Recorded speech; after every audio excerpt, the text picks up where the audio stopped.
Echoes of Wisdom is a surprisingly challenging game in terms of combat. Given that we're not used to the traditional methods of Sword and Shield Link, we are given echoes instead. Now today, ladies and gentlemen, I'll be explaining to you guys the 5 best early game echoes that you can get before completing the 2nd and 3rd dungeon. Now without further ado, let's jump straight into it. Now the first echo in this list is an echo called the Pea Hat, which you can actually get before doing the first dungeon. Now in case you haven't already done so, head into this cave and you can get another echo that will come in handy for certain situations. That echo is called the Ignizzle.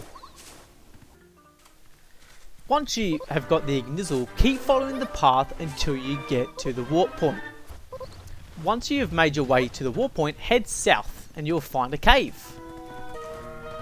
Once you head into the cave, there's only one monster here, and that is the Pea Hat. Now it's very easy to defeat this if you have the Ignizzle. All you have to do is drop it and keep throwing it at it. Eventually, with enough chip damage from the fire, you will kill it, and yeah, then you'll own the Pea Hat. The Pea Hat is very, very good in terms of combat. The Pea Hat thrives in big amounts of combat. If there's multiple enemies, it will just spin and it will just deal damage. It's great to have, and I recommend getting this early.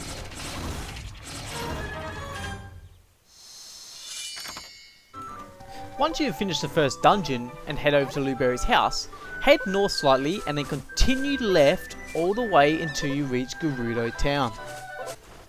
Make sure you grab all of the warp points along the way as well. No matter where you go in Hyrule, grab the warp points. It makes it so much easier in the future. Once you hit the oasis, keep going left until you hit the Gerudo Town wall. Once you hit Gerudo Town, you have 2 options. You can either go down and collect the warp point, which I would recommend, and then once you've done that, head directly up and you'll hit another warp point. You'll notice that once you hit a certain point, it will get all dusty. Don't worry about that, keep heading up and then you'll find an echo called the Tornado. Once defeated, I'll show you why this echo is very useful.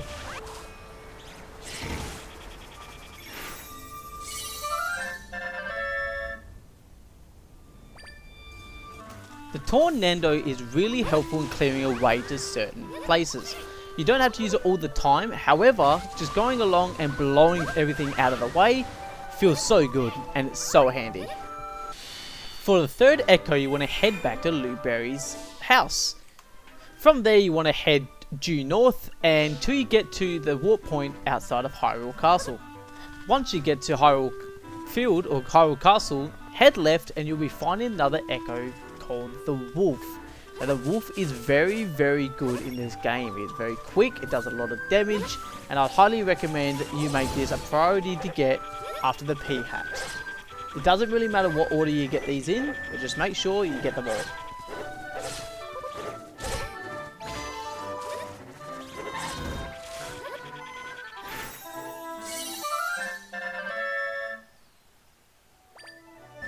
Once you've defeated the wolf, head back to Hyrule Castle. Continue right until you get to the bridge and then head north. Keep heading north past all these rocks. Feel free to defeat all these enemies here.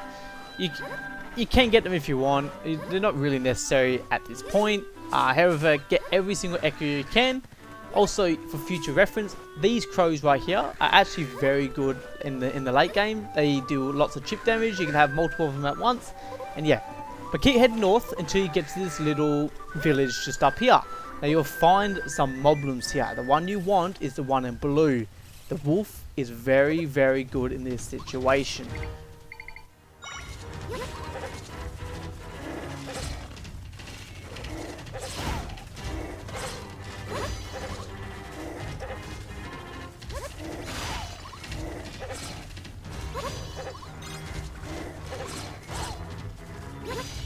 As you can see, the wolf is very good at dealing damage. It's quick, the moblins can't really get a touch on it besides the one with the shield, and that's why we're getting it. Because later on, it becomes an asset.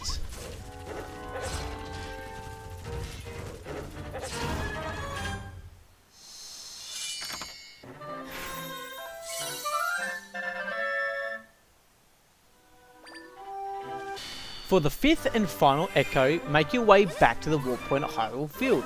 Head all the way right, same way you went the first time, and as soon as you cross the bridge, head right instead of straight up.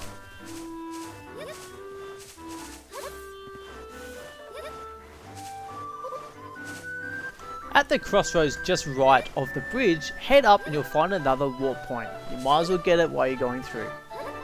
Once you've acquired that warp point, head back down and continue right until you reach the Zora village.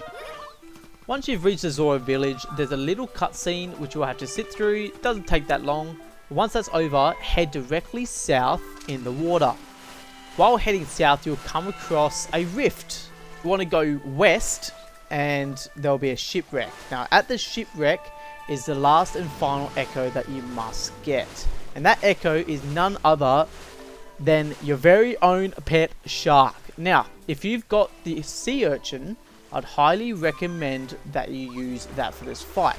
It might take a little bit, I think it takes like 12 sea urchins, but as you'll see in a second, it is so much easier to kill it when it's chasing you and you're using the sea urchin.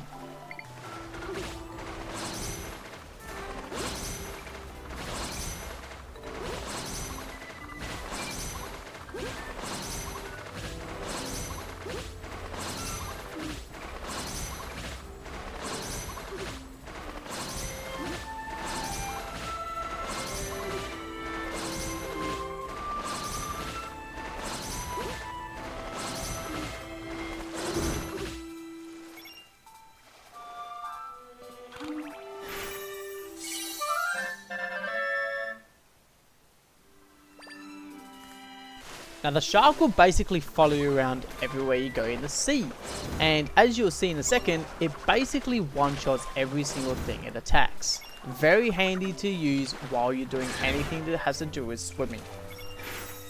And that concludes this video. If you did enjoy, please do leave a like. It took a while to actually make this one because I stuffed up a little bit of audio, but regardless, I enjoyed it, and yeah, I hope you guys did as well. These echoes are very important to get early, and I'll make your playthrough so much easier rather than dying countless times like I did on my first playthrough. Without further ado, if you did enjoy, like I said, leave a like, subscribe if you feel like it, and yeah, peace.